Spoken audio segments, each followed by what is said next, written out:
The book of Habakkuk. The burden which the prophet Habakkuk saw. O Lord, how long shall I cry, and you will not hear? Even cry out to you violence, and you will not save. Why do you show me iniquity, and cause me to see trouble? For plundering and violence are before me. There is strife, and contention arises. Therefore the law is powerless, and justice never goes forth. For the wicked surround the righteous, therefore perverse judgment proceeds. Look among the nations and watch, be utterly astounded, for I will work a work in your days which you would not believe, though it were told you. For indeed I am raising up the Chaldeans, a bitter and hasty nation, which marches through the breadth of the earth, to possess dwelling places that are not theirs.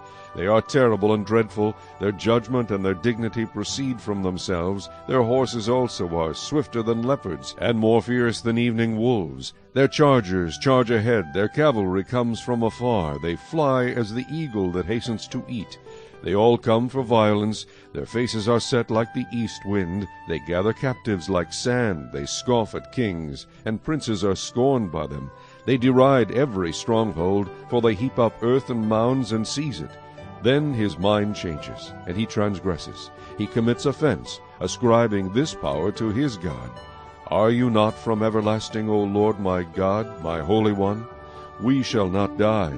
O Lord, you have appointed them for judgment. O Rock, you have marked them for correction. You are of purer eyes than to behold evil, and cannot look on wickedness. Why do you look on those who deal treacherously, and hold your tongue when the wicked devours a person more righteous than he? Why do you make men like fish of the sea, like creeping things that have no ruler over them? They take up all of them with a hook. They catch them in their net, and gather them in their dragnet. Therefore they rejoice and are glad. Therefore they sacrifice to their net, and burn incense to their dragnet, because by them their share is sumptuous, and their food plentiful. Shall they therefore empty their net, and continue to slay nations without pity? Chapter 2. I will stand my watch, and set myself on the rampart, and watch to see what he will say to me, and what I will answer when I am corrected. Then the Lord answered me and said, Write the vision, and make it plain on tablets, that he may run who reads it. For the vision is yet for an appointed time, but at the end it will speak, and it will not lie. Though it tarries, wait for it, because it will surely come, it will not tarry. Behold, the proud, his soul is not upright in him, but the just shall live by his faith. Indeed, because he transgresses by wine, he is a proud man, and he does not stay at home, because he enlarges his desire as hell, and he is like death and cannot be satisfied. He gathers to himself all nations, and heaps up for himself all peoples. Will not all these take up a proverb against him, and a taunting riddle against him, and say, Woe to him who increases what is not his, how long? And to him who loads himself with many pledges. Will not your creditors rise up suddenly? Will they not awaken who oppress you? And you will become their booty, because you have plundered many nations. All the remnant of the people shall plunder you, because of men's blood, and the violence of the land and the city, and of all who dwell in it. Woe to him who covets evil gain for his house, that he may set his nest on high, that he may be delivered from the power of disaster. You give shameful counsel to your house, cutting off many peoples, and sin against your soul. For the stone will cry out from the wall, and the beam from the timbers will answer it. Woe to him who builds a town with bloodshed, who establishes a city by iniquity. Behold, is it not of the Lord of hosts that the peoples labor to feed the fire, and nations weary themselves in vain? For the earth will be filled with the knowledge of the glory of the Lord, as the waters cover the sea. Woe to him who gives drink to his neighbor, pressing him to your bottle, even to make him drunk, that you may look on his nakedness. You are filled with shame instead of glory. You also drink, and be exposed as uncircumcised. The cup of the Lord's right hand will be turned against you, and utter shame will be on your glory. For the violence done to Lebanon will cover you, and the plunder of beasts which made them afraid, because of men's blood, and the violence of the land and the city, and of all who dwell in it. What profit is the image that its maker should carve it, the molded image, a teacher of lies, that the maker of its mold should trust in it, to make mute idols? Woe to him who says to wood, Awake!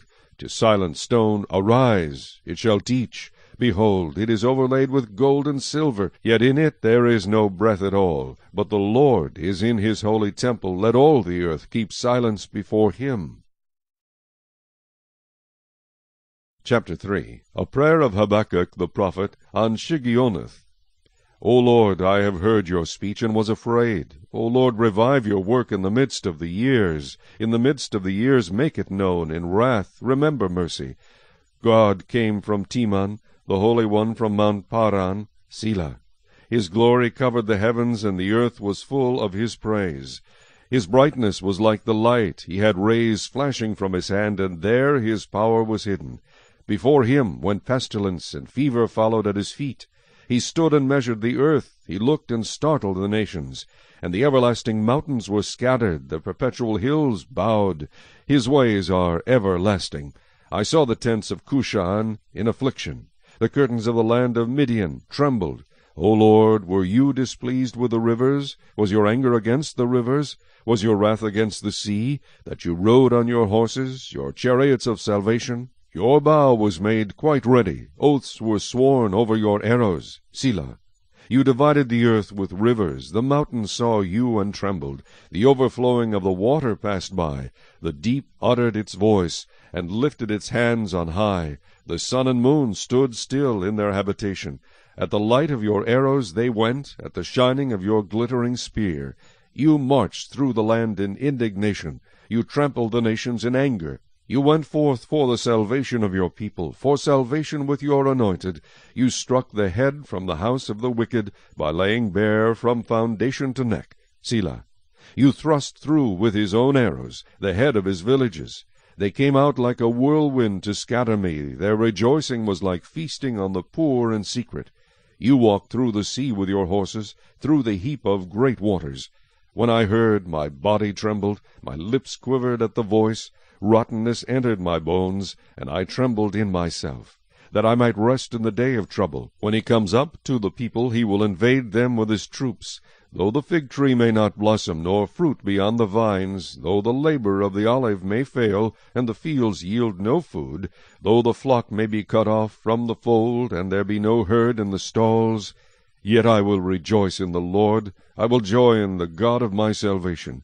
The Lord God is my strength. He will make my feet like deer's feet, and he will make me walk on my high hills. To the chief musician, with my stringed instruments.